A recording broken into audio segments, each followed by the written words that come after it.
Being an audit committee chairman or member or non-executive director is a very demanding responsibility, and things are changing rapidly.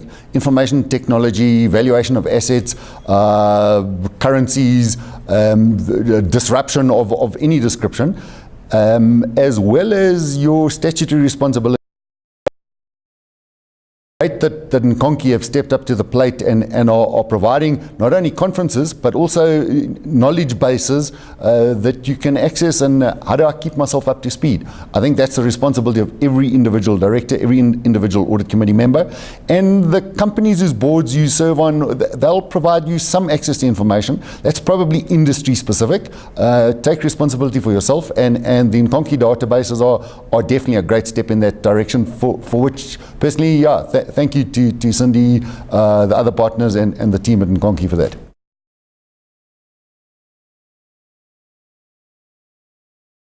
So the ranking of South Africa's listed company governance is right up there with the best in the world, and I don't think that's a fudged ranking. I think that's something that South Africa has been good at for many years.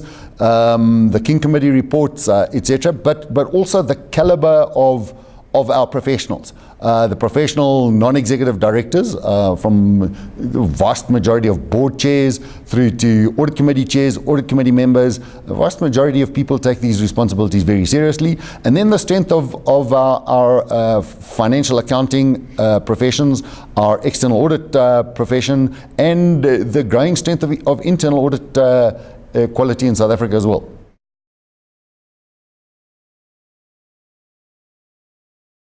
It's much easier on a listed company, or let me go as far as saying in the private sector, because you know where the buck stops. The buck stops with the board.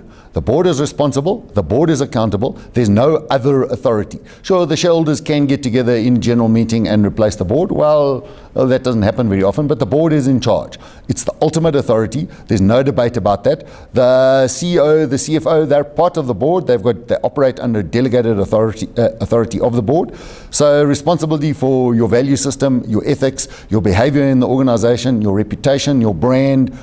And the audit committee is a subset of that process. There was a suggestion a couple of years ago that the audit committee should be some separate structure outside of the board. That was a stupid idea. Some very clever people supported the idea. It's a stupid idea. The strength of the audit committee is you're part of the board. You have separate statutory responsibilities, but you have the ability to get something done. That's the big difference, I think, between the easier place to be on an audit committee, the private sector or the listed companies, than in an environment where you don't really ever know where the buck stops.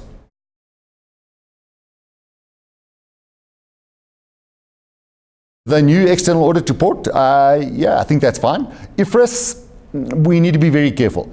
I think we've become too American in our approach. We're too rules-based.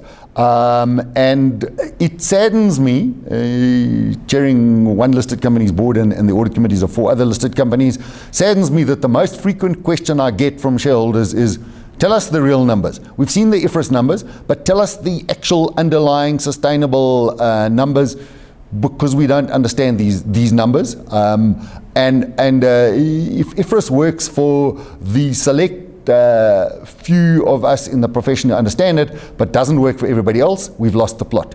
And I think we're very close to that.